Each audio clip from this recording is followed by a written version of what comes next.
Bonjour et bienvenue à toi dans cette nouvelle vidéo. C'est un plaisir de te retrouver aujourd'hui.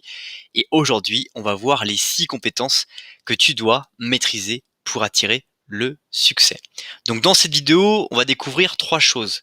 Brièvement, qui je suis, qu'est-ce que le succès et enfin les 6 compétences que tu dois maîtriser pour attirer le succès. Assure-toi bien de rester jusqu'à la fin de cette vidéo puisque j'aurai un petit cadeau à t'offrir dès la fin de cette vidéo. Alors, qui je suis? Je m'appelle Ogidolé, j'investis mon temps à produire des écrits, des audios et des vidéos pour impacter des millions de personnes, à trouver la confiance en eux dans leurs projets personnels et professionnels. Je t'invite dès maintenant à t'abonner à la chaîne YouTube pour ne pas rater les prochaines vidéos et redécouvrir les vidéos les plus inspirantes. Alors, qu'est-ce que le succès? Je suis aller chercher une définition naturellement sur Google pour te permettre de mieux comprendre qu'est-ce que le succès. Et juste avant de te lire ces différentes définitions, l'important est de comprendre que le succès est ce que tu lui définis. D'une personne à une autre, le succès est complètement différent. Pour quelqu'un, ça va être d'avoir une famille heureuse. Pour quelqu'un d'autre, ça va d'avoir de l'argent sur son compte en banque. Pour quelqu'un d'autre, c'est d'avoir un bâtiment, un immeuble à soi-même. Bref, le succès dépend étroitement de ton passé, ton présent et de l'avenir que tu souhaites pour ta vie. Sur les 5 définitions que je retiens de ce succès que j'ai pu retrouver sur Internet, il y a la première qui consiste à dire que c'est un résultat heureux obtenu dans une entreprise, au travail, une épreuve sportive, ses efforts ont été couronnés de succès. Donc finalement, dans cette première définition, c'est un résultat heureux dans un environnement. Deuxième définition, c'est une faveur, audience accordée par le public, un chanteur qui a du succès. Donc là, encore une fois, c'est un environnement qui va couronner de succès, mais beaucoup plus, on va être couronné de succès par rapport à des personnes qui vont en fait reconnaître quelque chose. Donc c'est de la reconnaissance qu'on attend. Troisième définition, c'est le fait de plaire à quelqu'un, de le séduire. Son charme lui a valu de nombreux succès. Donc encore une fois, cette définition fait plutôt référence à une seule personne plutôt qu'à un groupe de personnes à qui l'on va plaire, c'est avoir du succès.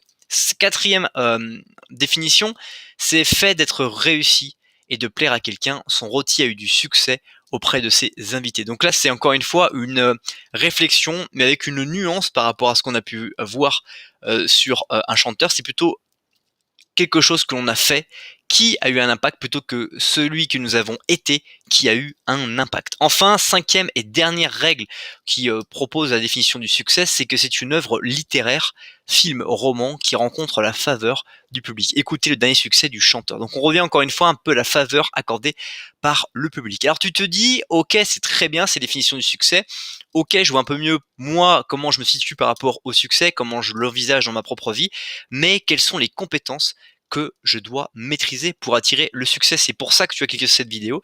Eh bien, on va maintenant voir les 6 compétences, mais juste avant cela, je t'invite à apprécier la vidéo ou à la partager dès maintenant, ceci afin de permettre à d'autres personnes de découvrir à leur tour cette vidéo.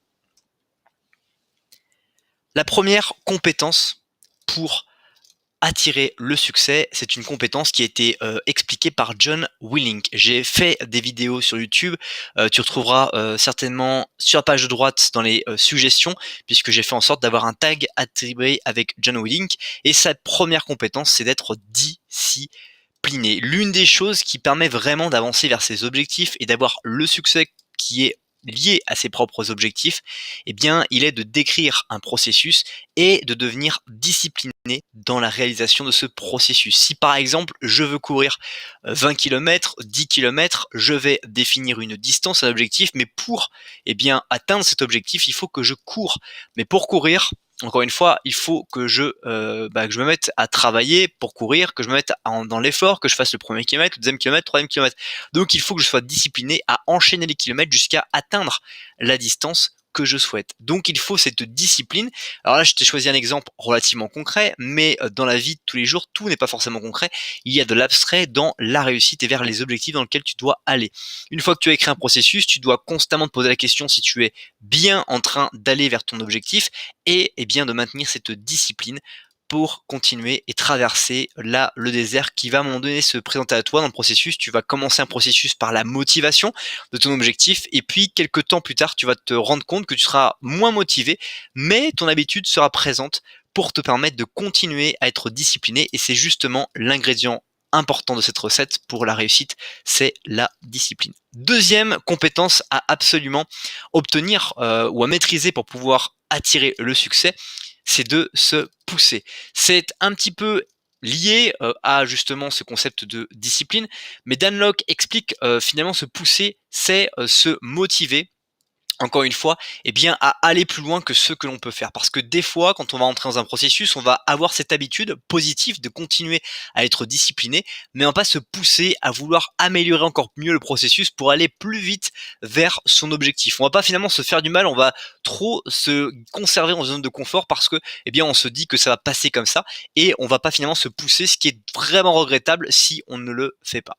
Troisième compétence à acquérir, c'est apprendre à vendre. C'est une faculté, une compétence qui a été proposée par Mark Cuban. Encore une fois, j'ai fait la chronique de ces différentes personnes qui sont citées précédemment. Donc, je t'invite à cliquer sur les différents liens à droite ou dans la description pour aller plus loin à la fin de cette vidéo.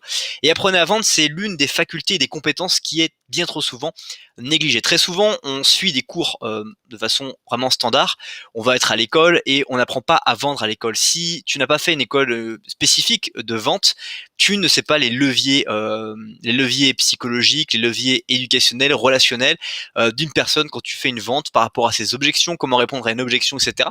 Et donc la qualité de vendre un produit, de vendre un service est quelque chose qui s'apprend, c'est une compétence qui s'apprend et que tu es complètement capable d'apprendre aujourd'hui. Il y a différents formateurs qui existent sur Internet, des web marketeurs, des formateurs spécialisés, mais l'apprentissage de la vente est quelque chose qui est bien trop souvent négligé, mais qui est nécessaire, surtout si tu veux créer ton entreprise et devenir entrepreneur. Quatrième compétence à justement acquérir ou maîtriser, c'est Elon Musk qui nous propose, en anglais c'est Don't Fear Fear, c'est ne craignez pas la peur, donc ne pas craindre la peur, parce que la peur, encore une fois, c'est le sentiment qu'on est incertain de réussir ce qu'on va faire. Or, tu es certain que tu es capable d'être discipliné, tu es certain que tu es capable de pouvoir atteindre ton objectif par rapport, eh bien, au processus. Si tu as peur, si tu crains cette peur, c'est que ton processus que tu as défini, la feuille de route que tu as envisagée pour toi est incertaine et que tu n'as pas su mettre encore les solutions qui vont rendre certaines les incertitudes que tu connais aujourd'hui dans le développement de ton projet. Cinquième compétence clé, c'est développer vos compétences en communication. Et c'est Jordan B. Peterson qui propose cette compétence. Très souvent, on va avoir cette capacité à être un très grand bosseur, à avoir une mission très forte, quelqu'un qui va savoir très bien travailler sur le produit ou le service, mais les qualités de communication sont quelque chose de vraiment fondamental, puisque la relation que tu vas entretenir avec les autres va te permettre d'avoir de nouvelles idées et aussi de pouvoir extérioriser des pensées que tu as pour justement, encore une fois, eh bien, échanger et enrichir tes propres réflexions. Cette compétence de communication, eh bien, elle est fonction également de ta personnalité. Plus tu vas être introverti, plus ça te demander un effort pour pouvoir justement développer cette capacité de communication, mais les fruits que tu en généreras et que tu en bénéficieras vont être absolument exponentiels pour ta vie. Enfin, sixième et dernière compétence que tu dois maîtriser pour attirer le succès, c'est d'apprendre à visualiser par Jay Shetty. La visualisation est quelque chose qui te permet de vivre déjà, dès maintenant, le futur que tu souhaites pour toi, en simplement imaginant t'imaginer vivre ce futur, vivre, avoir réussi ce que tu souhaites, et donc de ressentir physiquement les différents effets que tu veux ressentir par rapport justement à ce succès. Par exemple, si tu veux, eh bien, pour toi, le succès, c'est d'avoir des voitures vraiment de grande classe ou avec des modèles très rares dans cette vie, eh bien, tu peux t'imaginer en train de conduire une voiture pour aller acheter ton pain ou pour aller faire des courses ou pour aller te promener. Tu peux aussi imaginer, ben voilà, vivre sur le bord d'une plage si c'est l'un de tes rêves, de vivre toute l'année au soleil. Bref, tu peux visualiser, ressentir ce que tu vas voir, ce que tu vas vivre, ce que tu vas dire, ce que tu vas ressentir, ce que tu vas comprendre de tout ça. Et en visualisant, tu vas encore mieux pouvoir te connecter avec la personne qui aura cette vie que tu as envie d'avoir pour toi. Ce n'est pas encore la fin de cette vidéo. Juste avant qu'on passe à la dernière slide, je t'invite avec ces 3 questions dont je t'invite à répondre dans les commentaires dès maintenant. Quelle est la règle que tu retiens de cette vidéo? Quelles sont les compétences que tu dois acquérir pour progresser dans ta vie dès maintenant? Et que dois-tu améliorer dans ta vie dès demain pour te sentir encore mieux que tu ne te sens encore aujourd'hui? Merci beaucoup pour ton attention. Si ce n'est pas encore fait, je t'invite à ajouter cette vidéo à tes playlists, à découvrir dans la description d'autres contenus pour aller beaucoup plus loin. Et puis, comme je te l'ai promis dans le début de cette vidéo, je t'invite à télécharger dès maintenant gratuitement La vidéo privée, les 7 secrets pour progresser dans sa vie. Passe une très bonne suite de journée et je te dis à bientôt pour une prochaine vidéo.